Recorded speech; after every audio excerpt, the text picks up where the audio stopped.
Hello, everyone, and welcome to the Process Podcast. Liam Carmichael, welcome back on the show. Thank you, Edward. How are you doing? I'm doing very well, thank you. How are you? I'm also doing very well as well. What's your day look like so far? Well, we're still quite early here in Hong Kong. It's now 9:30. I've had my morning routine. I've done some work. Obviously, gyms are still closed here in Hong Kong, so far from ideal for sure. My whole routine's probably changed now in terms of I'm now working a lot more from home and I'm working a lot more on the screen. So my mornings looked like morning routines, coffees, bit of sunshine outside, and some programming. Yeah, we just implemented shifts for the very first time ever. So for those listening, gyms are still closed. Our earliest date is going to be 20th of April at the moment, but who knows, that may change. The climate here is changing very, very fast. What I mean by the climate is just the attitude towards COVID. And basically it's rife right now, and it is making its move around Hong Kong very, very fast. Those of you who follow us on social media might have noticed a lot of our team, in fact, the whole team was on lockdown last week. We were close contacts and had a few of our team members actually catch COVID. So we had to self-isolate for 7 days. Most of us now are out and back into the wild. But something we learned from that last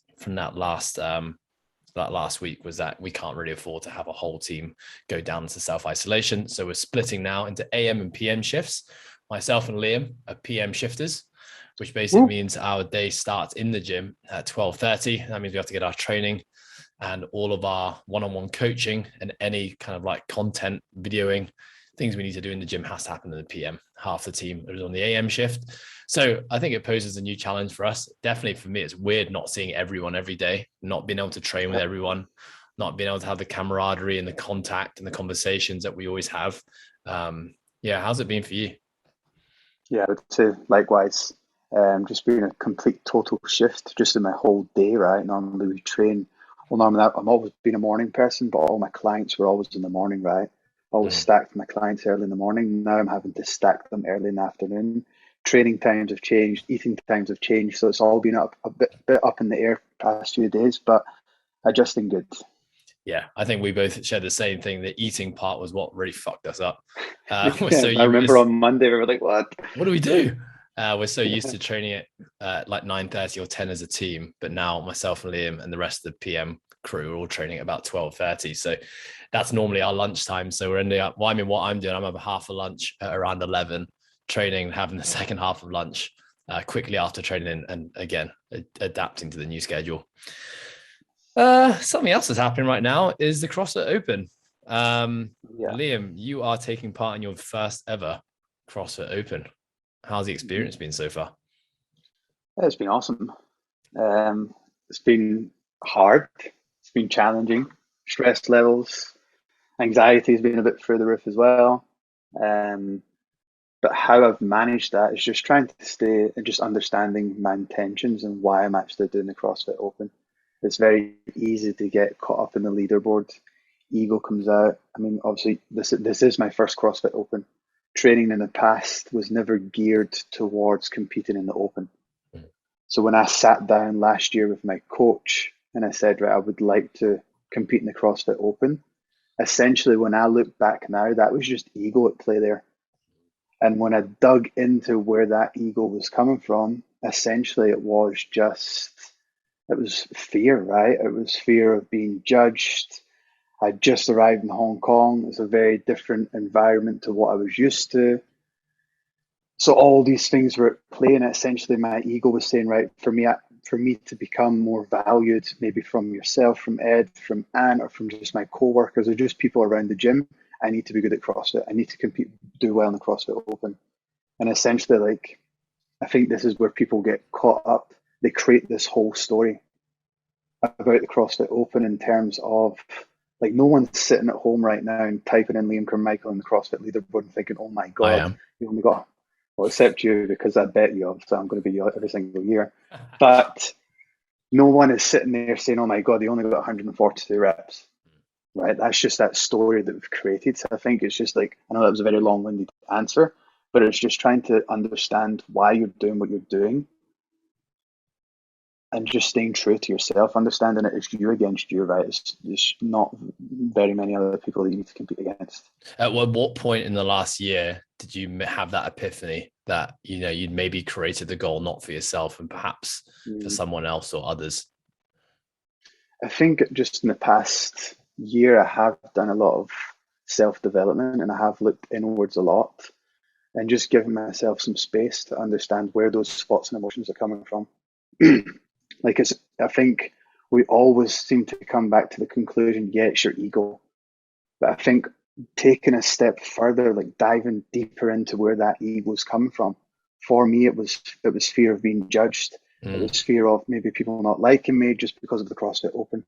So I think giving yourself some space and just understanding where those intentions and where your thoughts and emotions are coming from, right? I mean, there's so much good stuff that you're talking about that I'm sure people resonate with. But obviously, at some point in the last year, you invested in a coach. Your training was geared towards preparing you for this 3 weeks. For whatever reason, you realize that motives might have changed, or the motives weren't the right motives from the start. But with that said, you still pursued it, and you're still doing the CrossFit Open. You've done every workout once. When you realize that it wasn't something maybe that you really wanted, why did you continue with it? Or has the focus now changed and you're still on the same path for a different reason? No, I think that I still want to compete in the CrossFit Open, but the reason for me competing in the CrossFit Open is to beat myself from last year. Like essentially, I just want to be a better person than who I was last year, 6 months ago, and yesterday. So I think understanding, like differentiating the fact that you're competing against yourself and competing against others, they're two very different things and two very different intentions. So for me, it was splitting those two in the middle and understanding, okay, are you doing this for yourself? Or are you doing this for someone else? So once I understood I'm actually doing this for myself, then it became easy. Then I don't need to get caught up in the fact that I need to do repeats. Do I need to do this workout 3 times? I'll do it once on a Friday with the crew, get the tunes on, everybody's clapping, everyone's shouting, great time. Probably don't need to do it again on Monday. Both myself and yourself would be one and done's. Proud to say it. Would you say there is anything, as a coach who is working with people who are doing the CrossFit Open, who are pursuing that goal, has there been valuable experiences you've taken from actually doing the CrossFit Open? Oh, 100%. I think it's like, as a coach, you do need experience. Like, do you need to be the best athlete in the world? No, 100%. But do you need experience? Because if you have that experience, you now know what it feels like. It's one thing doing the workout, but now you understand what's those feelings, how are those anxiety levels the day before, the night before, 10 minutes before you have to do the workout. How is that person feeling? You can now relate better to your clients. Let's talk about some of those feelings. Obviously this is my 8th CrossFit Open. And personally, the motives have changed a lot and evolved over the years. For the first 4 years, for the first couple of years, it was striving to make it as an individual to the next stage, which is regionals, and then, go as far as I could there. Then that evolved to trying to get the best score in the CrossFit Open so that I could contribute a score for my team. And then we would go as a team to regionals. But really after 2016, 2017, I didn't really have those aspirations anymore. Focus for me was much more about, the business and myself as a coach. But with such a valuable experience, I still wanted, and I was still taking myself through the process of training like I was an athlete, but being an athlete wasn't the priority. So there was more of a longevity, a sustainable approach to training, but I still wanted to get better at sport. It's because I still love the sport, and I still work with a lot of people within the sport that I knew there was going to be carryover to my ability to coach and help others if I was taking myself through the process. And so now, I also love competition. Like, I understand that it's a very stressful time. And even though there isn't much riding on this at all for me, other than, like you said, comparison against myself and like wanting to see improvement in myself, I still have all those feelings that competition derives from an individual, like a sleepless night the night before, of the shits. I was thinking of a technical way to put it there, but really, really bad digestion, poor digestion, constant trips to the toilet, an elevated heart rate, increased body temperature for like 24 to 48 hours leading into it. And then obviously like compromised recovery because of that crappy run in, and then putting myself to a very, very hard workout that's much harder than I normally do in training, you know, the consequences of what the next couple of days looks like. And then, you know, basically then having to adapt the next 7 days just to be able to make it to the next workout. And on top of all that, there's also trying to excel in other aspects of my life as well. You know, I still have, you know, a lot of responsibilities as a coach and as a business owner, especially right now, trying times with COVID. Like, there's been a lot of leadership that's required. Like, how do you excel in all these things where you have suddenly the introduction of a really stressful event come into your life? And the stupid thing about this one is that we're voluntarily choosing to partake in a really stressful life and essentially potentially fuck up other aspects of our lives. So yeah, what talk me through like the process and what it's felt like to you? What are some of these like feelings that you're experiencing now you're doing the CrossFit Open? And you know, like, how are you relating these to the people that you work with, the people around you? Yeah, I think it's like you said, it's like that night before. So that for us, it's the Thursday right before we go to sleep. You're sitting in your bed and you're thinking, right, what's going to come out tomorrow morning? What's in my wheelhouse? What's not in my wheelhouse? Like, and you're sitting in bed where you're supposed to be downtime, and your brain's just working overtime. And these things are completely normal. Before the workout, when you're starting to get that like really, really those butterflies in your stomach, you're getting that elevated the heart rate, should I say. These things are all really, really good. And it's like what I always tell people is you channel that, like when you're feeling really nervous, when you're about 60 seconds from that clock getting off and you're starting to get really nervous, channel that energy. That energy is there. Use it. Use it. Like use it like it's building up for a reason. The more that you can channel that energy and feel good with it and channel it into your workout and have fun, that's when you're going to see the best results. And that's what I say to all my clients that are participating in the Open. All those feelings and emotions, use them. I mean, you're right. Those feelings are essentially our body is releasing a big hit of adrenaline. And, you know, if you can channel that adrenaline, it can be used for amazing feats of human performance, you know, like maybe lifting the heaviest load you've ever lifted before, or being able to just dig that extra little bit deeper to finish a workout strong, or, you know, take a risk and do something you wouldn't normally do in training. That's, you know, adrenaline can be your friend there, but it could also be your foe if you can't challenge it. And, you know, certainly for me, even before 22.2, I knew that it was going to be a painful workout because I was a day later because we'd been in self-isolation. I wasn't sure if I was really willing to really make it hurt. And I felt, you know, just before starting, you know, the heart rate suddenly just jacked up another 20 beats per minute. And I knew that if I started in that moment, it probably would have gone horribly wrong for me, because I probably would have just been a little bit too excited at the start of the workout. And 10 minutes of the same two movements over and over again, I probably would have crashed and burned pretty hard. So in that moment, I tried to take an extra 2 minutes just to settle my breath, to be relaxed as possible, to then actually go in and hit the workout with a clear mind. I still ended up doing one too many burpees in a round of 5 because, you know, just went full spastic mode in my head and couldn't count the reps that I needed to do. But that's again a clear sign that adrenaline took over a little bit and I wasn't able to think consciously and clearly. What else are you noticing? What about in the week, or, you know, leading up to or post? Yeah, I think recovery probably slows down a bit more in terms of the week after. Like from that Monday to Friday, training does look a bit different to probably what it normally would if there was no open workout. So just trying to, again, give yourself some space and understanding that if there's something written on the board or your coach prescribes something, it's okay written in paper, but like, how are you feeling, first of all? Like, try and check in with yourself. And this is why it's essential to maybe have a coach or have a support system where you can talk to. If you're maybe not feeling that good, adjust your session. Like, be able to on the fly, right? Well, it's deadlifts, my back's feeling a bit iffy from 22.2, or it's hinging. Maybe not the best to do that right now. So I think it's just being equipped with the right tools and the right support system to help manage you through the subsequent days of the Open. Yeah, I think to add on top of that, it's really important that we identify like what is the priority right now. And the priority right now, you know, when you're 2 weeks through the CrossFit Open, if the goal is just to finish your 3 weeks of CrossFit Open and get back to training, well, then the focus really should be those 3 really hard workouts over the 3 weeks. If you're redoing them, then focus on your redo attempt. Those are the most important things for you right now. So everything else outside of that is less important. So you got to think about, what should your training look like in the rest of the week? If you've done a really hard workout on a Saturday, let's say the CrossFit Open workout 22.2, is it worth really pushing yourself hard on Monday, Tuesday, Wednesday, and then getting to what should be the most important time on a Saturday and not having anything left to give? Like you said, I think that's what, exactly. Yeah. That's what we always say in terms of, like, you have trained your whole year of training is for you to prepare for the CrossFit Open or the quarterfinals, the semifinals, whatever it is.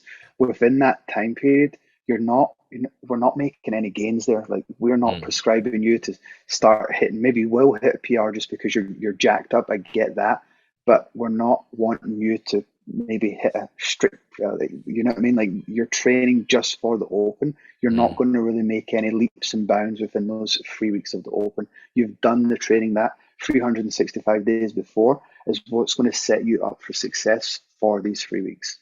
Yeah, the work has been done. It's just now about staying healthy and just building confidence with what's still to come. And I think there are so many parallels, with what we're talking about right now as a CrossFit Open. But when we think a bit, take ourselves away from this point in the year, the CrossFit Open can be replaced with, doing a public speech. You have a big work deadline coming up. You're moving house in 2 months' time. You're relocating countries. You have, an important life event that becomes the priority for that short amount of time. And like you said, it's so important that as people, we're able to recognize what the most important thing is. And then essentially, rather than just self-regulating training, which is what we're talking about right now, self-regulating your life to ensure that when that most important time comes up, that you are firing on all cylinders and you're able to give your absolute best. This is actually a concept. I know we were talking about this just yesterday, Liam, when we were filming some of our course content, but this is a concept that I honestly think about all day, every single day. The concept of what have I just been doing? What do I have coming up?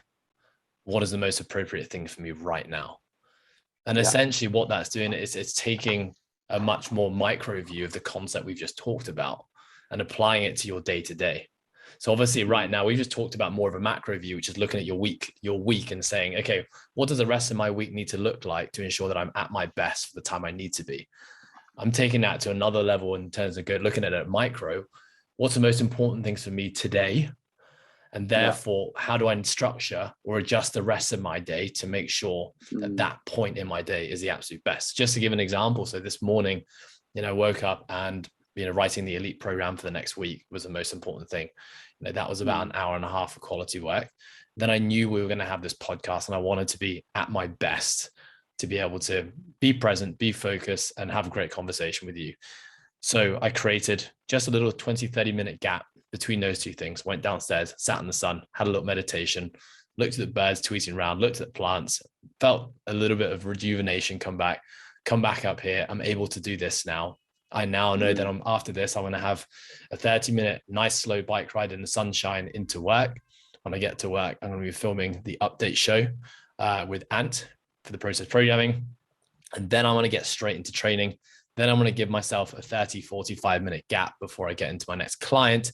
And then essentially my day is done. But, I'm thinking about that all the time at the start of each day, sometimes the day before. How can I optimize this one day as much as possible to ensure that I'm being as optimal as possible in the things that I need, but also then going back to the week, how does this day play into this week where I want to be as fresh as possible for Saturday? Well, I know every day this week so far, Monday to Wednesday has been pretty stacked and has had very little downtime. If I continue to do that tomorrow and Friday, come the CrossFit Open, I'm going to have nothing to give. So I've deliberately booked in a day on Thursday where, only have a few meetings, a few times where I need to really focus. And that will be a day where I can take it a little bit easier again. Then I'll hit the CrossFit Open on Friday. What do you think about it that way as well? I think in terms of essentially what you're saying is like, we're trying to manage stress. Like, it always comes back to this thing where, okay, like, we know that stress is going to be there, whether that be physical stress, emotional stress. Stress is always present. And chemical I think it's stress, just chemical stress, right? It's like trying to understand that, okay, what's my priority right now? What do I need to be good at? Where do I need to turn up to my life? What do I value in my life? For example, I know me and you, we both value our work. We both value training. So we want to turn up and be able to, you hit the nail on the head with the word is be present. And I think this is where we kind of get hijacked and we're turning up to things, but only 80%. Like I want to turn up to my relationships and give 110%. I want to turn up to my training and give 110%. I know when it's training time, phones are off. And when I'm eating, for example, with Petra, what we try and do is we try and turn those phones off. Why? Because in this world, it's so easy to get distracted, right? The more that we can turn up and be present and give our fullest to that one thing, the better life is going to be, right? And I do the same as you. Like I know that before this podcast, I've got the sun that comes through our window there, and I literally just sat for 5 minutes and just gave myself a break. Why? Because again, I want to turn up to this podcast and be present with you and have a great conversation. So I think it's just people understanding that your life is like this, right? There's constant ups and downs, and the more that you can be prepared for those downs or be prepared for those ups, the better it's going to be. Yeah, it was funny. Just before this podcast, knowing what we were going to talk about, I started just to kind of reminisce and think about a former self of mine. And I actually ended up just putting a quick Instagram post, just doing a bit of a thought dump. But the tagline I put, which I think about a lot, is that burnout is not a badge of honor. And that's a quote that I used to actually have a very different relationship with, where I almost took pride and would boast about how much I was doing. I would brag about how much work I could fit within a day, how little breaks I was taking, how little sleep I got, how much training I was doing, basically how superhuman I was. But on the inside, I really knew that it was burning the candle at both ends. And, there was probably some catastrophic health events awaiting me at some point in my life. And obviously those times arise.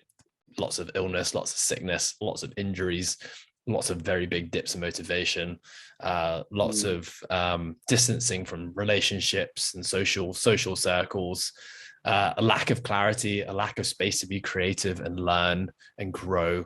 And when I realized that it was something that wasn't sustainable and that wasn't actually adding value to my life, yes, I was doing a lot, but it was quantity over quality.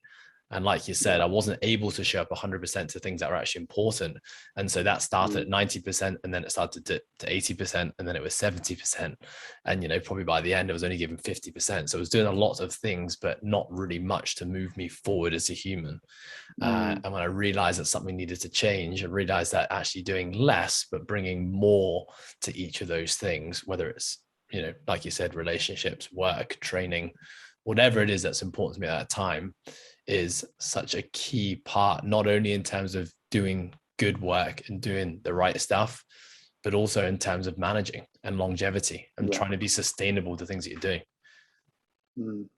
I know we've had the conversation in terms of when we've got some free time, we feel that we need to fill that free time of doing something that's maybe productive, right? We need to learn something, when actually, I know that we're both on this stance now, is that you just need to sometimes just sit and do nothing and just practice being still, or maybe doing something that's a bit mindless, like playing FIFA or watching a show on Netflix. These are all good because you're giving yourself some downtime. I used to fall into the trap where if I had nothing in my day, I would sit there and I'd be feeling actually guilty that people are, all these other coaches are developing, and I'm sitting on the couch watching Friends on Netflix, right? So you start getting that anxiety and the fear. So I think that's a good point to talk about as well. And I think there's actually, there's science to support that, when we're living in a constant state of stress. And I know when we talk about stress, and we have to define it. Stress is basically anything that brings our body, our mind or our physical body out of homeostasis. So think about homeostasis as like the norm when things are operating well and we are healthy. Anything either end of that, good or bad, positive, negative, happy or sad, is essentially bringing us out of homeostasis. Now that is essentially the stress is applied in the body, and then the body will respond with a stress response. Basically, the body then has to try to bring the body back to homeostasis, and that can take time depending on how stressful the event is and what the event is.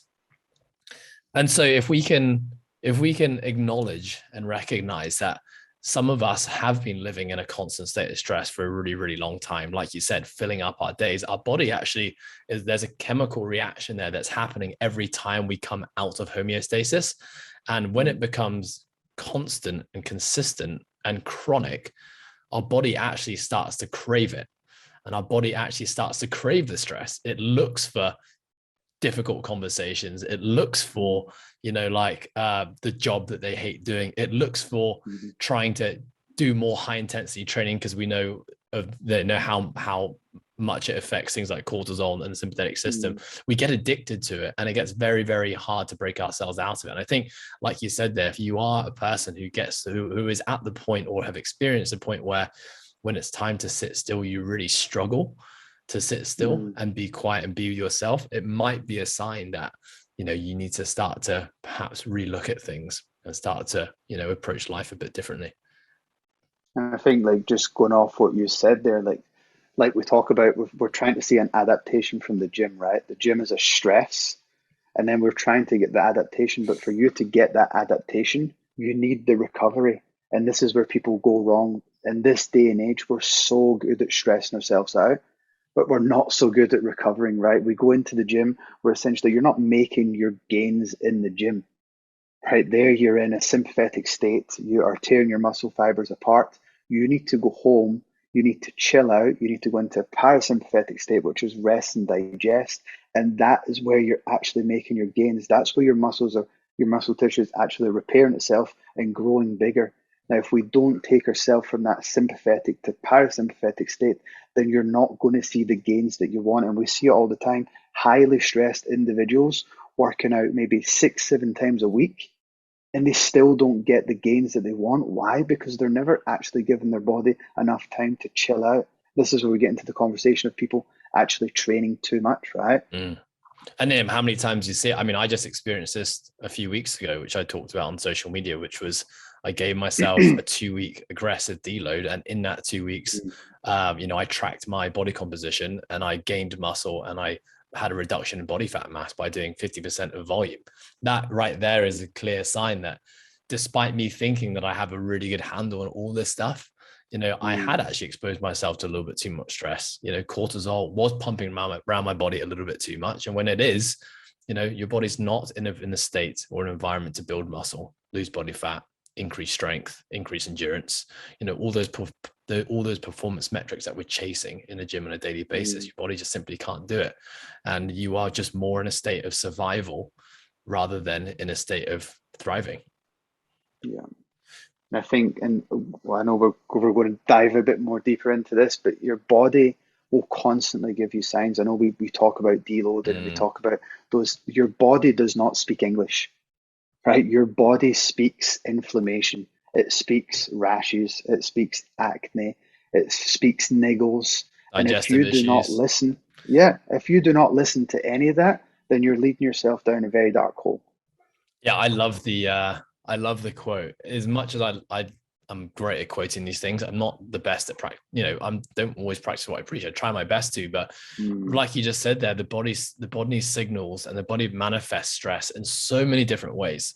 And it changes all the time for the individual. I've had times where it's manifested itself, like you said, in skin issues or allergies or eczemas. Sometimes it's joint pain or tissue pain. Sometimes it's stiffness. Sometimes it's sleep disruption. Sometimes it's a lack of a libido and sex drive. Sometimes it's fogginess in the morning. Sometimes it's headaches, and it's always evolving and it's always changing. So I think it's just very important for us to recognize that, you need to have a good handle on what good actually feels like. Yeah. And I think when we get into these stress cycles, we forget what good actually is. And we tell ourselves that this new level of good, which is actually not good, is actually the norm. And that's so we don't think that there's any change that needs to actually take place. What are some of the other things that you're experiencing right now? You're 2 weeks into CrossFit Open. You've had a lot of change in your plate. You've had to change your schedule. We've got a lot of uncertainty in Hong Kong right now. You've had to adjust eating patterns, sleeping patterns, work hours. Are there any things that you're actually currently experiencing right now that perhaps telltale signs that your body needs to slow down a little bit? I think I was starting to feel a few niggles coming up leading towards the CrossFit Open, but then now reflecting back on the past week, I spent a week at home and I was training on my roof where I wasn't getting that exposure to high loads. I had a band and an aqua bag. So essentially that week of training on my roof in the sun actually done me the world of good. Me too. It was actually a blessing in disguise. It was actually a blessing in disguise because I could feel leading up to that CrossFit Open that I was just my sleep was starting to get affected. I was taking longer to warm up. It's taking longer to cool down. I wasn't really that hungry. And these are all big signs for me that my body, I'm just overreaching just ever so slightly. So that week at home was great. Yeah, I was exactly that week at home for me, not having anything heavy and just basically doing body weight and light dumbbell work was also awesome. And I think I told you it was the first time I've been able to do a body weight lunge in about 4 weeks where my knees weren't screaming at me, which was awesome, because it's funny. I got to a point where I thought my knees were so sore doing things like lunging and air squats that I thought maybe this is just the norm. Maybe my knees are just at a point in my life This right is now it. This is where they're never not going to hurt when I lunge and I squat. And then, lo and behold, a couple of weeks of deload and a week of very light training halfway through CrossFit Open and suddenly don't hurt anymore. So the funny thing is that, we got out of quarantine on Saturday, or self-isolation, I should say. And myself and yourself, we trained together on Monday. We did basically an adjusted version of the Live Perform Compete program. We did a bit of snatching, a bit of clean and jerks, some squatting, and just some light gymnastics. And that afternoon, yesterday, and even today, my body, in a bad way, has been in pieces. As in, like, both my knees hurt now doing body weight lunges again. They both hurt doing squats. My thoracic feels almost like someone's put a metal rod in my spine and it can't move anymore. And my shoulders and neck feel really tight. And, and it's crazy. And so a lot of people would think, oh, you did a barbell workout, you went kind of heavy, and this is what it does to your body. But when I actually step back a little bit and have a look at what was leading into that week, yes, last week I was doing light body weight workouts, body felt great. But then I did, having done no intensity all week, I did 22.2 and put myself into the bin. Really pushed intensity harder than I had done in probably since last CrossFit Open. So there was already a very stressful event that my body had to allocate a ton of resources to try and execute, but also recover from. I then was best man to a friend who was getting married, who just got married. So we ended up having a bit of alcohol that day. That ended up being, 10 hours of slow drip drinking, a late bedtime, a compromised sleep because of the alcohol. And so I've got two pretty stressful events back to back, stuffed in on a Saturday into a Sunday. And actually that is most likely the reason why I came in on Monday. And it wasn't actually the workout that did the damage, but it was the 2 days before that of the compromised recovery and two very stressful events that meant that it wasn't going to take much to put my body back into a highly inflamed state. And, that is a great example of more self-regulation in the moment was actually required. The funny thing was I already self-regulated. I already took the loads even lighter than I thought I should have. I adjusted the movements more so than we should have. We took out any conditioning. We turned it into an EMOM to focus a little bit more on quality. And even still, that wasn't enough or wasn't appropriate for what my body had to give on a day. So just, a great learning curve. No, agreed. The hard thing is that, like you said, the body doesn't speak English. And so being able to know what you have to give on every single day takes time and a whole ton of awareness that we need to cultivate. I love the concept of listen when it whispers, not when it screams. Yeah. And that quote refers to the concept that if your body is giving you signals, as quiet or as faint or as small as those signals are, but it's giving you signals that something's not quite right. Maybe it's digestive issues, maybe it's your skin, maybe it's your energy, maybe it's your sex drive, maybe it's your sleep quality. Listen and adjust. Make adjustments to life. Think about the things that you can control, not the things outside of your control, and make adjustments to try to focus on getting back to optimal as fast as you can. No, I think, again, you hit the nail on the head. It's giving yourself that space and awareness. And I think this is where so many people go wrong, is that there's no space and awareness for them actually to chill out and listen to their body, listen to your emotions, listen to your feelings and be curious. Where's that coming from? Like that niggle in my knee, was that there 6 months ago? No, okay, right. There's probably something going on in my body. That skin issue I'm getting, that wasn't there 6 weeks ago. There's something off. And we know, like we talked about this before, that stress is anything that takes your body out of homeostasis. And when people think of stress, they think of emotional stress, anxiety, but we forget about all the other stresses in our life. Like it's a constant, like we talked about, if you're constantly jacked up in your systems in that sympathetic state, that is a constant stress for your body. And it's just a drip feed, drip feed, drip feed that your body is, it's just like getting an electric shock every single time. And maybe it can be something emotional, like something to do with someone that you work with. Maybe you've had an argument, or maybe someone said something to you 6 years ago. Maybe you've had a conversation with your mum and she said something that really hurt your feelings, and you've never actually brought that to light, and that is just constantly draining you down. So I think, again, just going back to that, give yourself space, time, and awareness. You're kicking us off down a rabbit hole here, Liam, but I love it. It's so true though. Our body isn't able to recognize whether something is happening right now in front of you, or if it's just a memory or a thought. So you could have trauma with your mother that you never addressed from 10 years ago. Obviously, in the moment, that trauma would have probably had some damaging effects on you. Would have definitely created a spike in cortisol, and there would have been a stress response to adapt to that situation.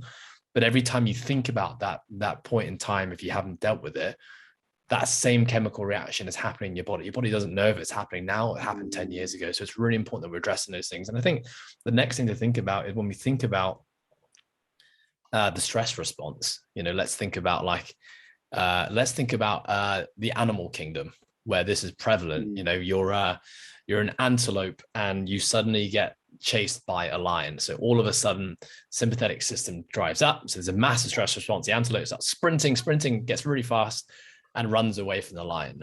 Now, there's going to be a period of time where the antelope then needs to just relax and chill out, and the body will eventually bring itself back into homeostasis, and the antelope will go about on its day.